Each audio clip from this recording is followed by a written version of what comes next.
হরে কৃষ্ণ, রাধে রাধে। পরম সত্য কথা চ্যানেলে আমি আপনাদের স্বাগতম জানাই। আজকে আমি আপনাদের শোনাতে চলেছি ভগবান শ্রীকৃষ্ণের লীলা আর একটি অধ্যায়, দাবানল গ্রাস। কৃষ্ণ ও বলরাম যখন তাদের সখাদের সঙ্গে বৃন্দাবনের বনে নানা রকম লীলাবিলাস করছিলেন, তখন একদিন গাভীরা স্বাধীনভাবে বিচরণ করতে করতে নতুন ঘাসের লোভে গভীর অরণ্যে প্রবেশ করল। ছাগল, গরু এবং মহিষেরা বন থেকে বনান্তরে প্রবেশ করতে করতে ইসিকাটবি নামক বনে প্রবেশ করল।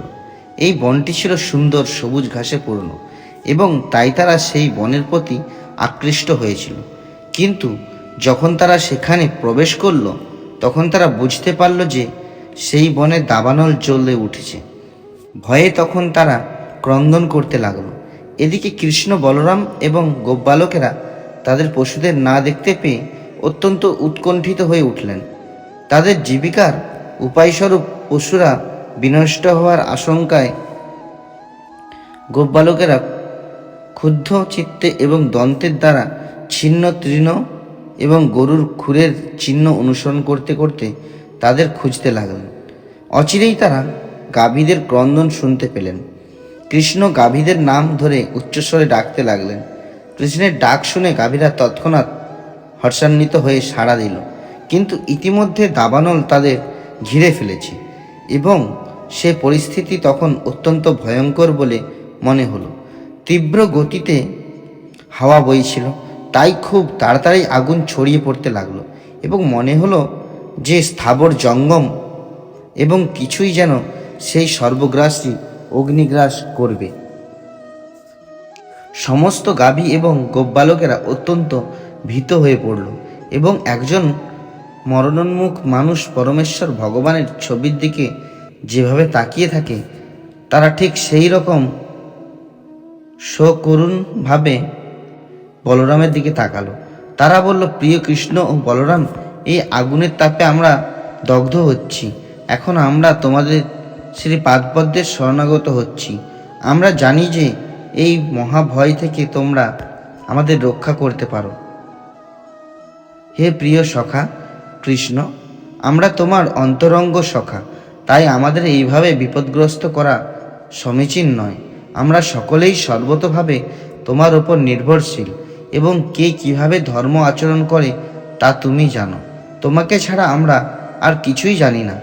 পরমেশ্বর ভগবান তার সখাদের এই আবেদন শুনলেন এবং তাদের প্রতি কৃপাদৃষ্টি বর্ষণ করে তিনি তাদের আশ্বাস দিলেন যে ভয়ের কোনো কারণ নেই।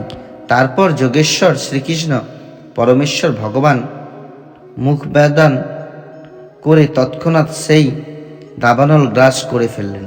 সমস্ত গাভী এবং গোপবালকেরা এইভাবে অবশ্যভাবী মৃত্যুর হাত থেকে রক্ষা পেল।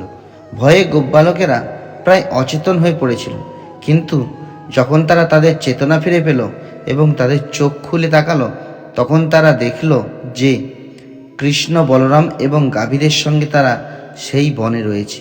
এইভাবে তাদের গাভীসহ প্রচণ্ড দাবানল থেকে রক্ষা পেয়ে তারা অত্যন্ত আশ্চর্য হলো। তারা মনে মনে ভাবল যে কৃষ্ণ নিশ্চয়ই সাধারণ বালক নন, তিনি অবশ্যই কোনো দেবতা হবেন। সন্ধ্যাবেলা গোপসখা এবং গাভীসহ কৃষ্ণ ও বলরাম বাঁশি বাজাতে বাজাতে বৃন্দাবনে ফিরে এলেন। তাদের ফিরে আসতে দেখে ব্রজগোপিকারা অত্যন্ত আনন্দিত হলেন। সারাদিন ধরে কৃষ্ণ যখন গোচরণ ভূমিতে গাভী চড়াতেন এবং গোপবালকদের সঙ্গে খেলা করতেন, তখন ব্রজগোপিকারা সারাক্ষণ তার কথা ভাবতেন এবং তার বিরহে এক নিমেষকে তাদের এক যুগ বলে মনে হতো। রাধে রাধে। আজকে এই পর্যন্তই। পরের দিন আবার একটা ভগবানের কাহিনী নিয়ে আপনাদের কাছে আসব।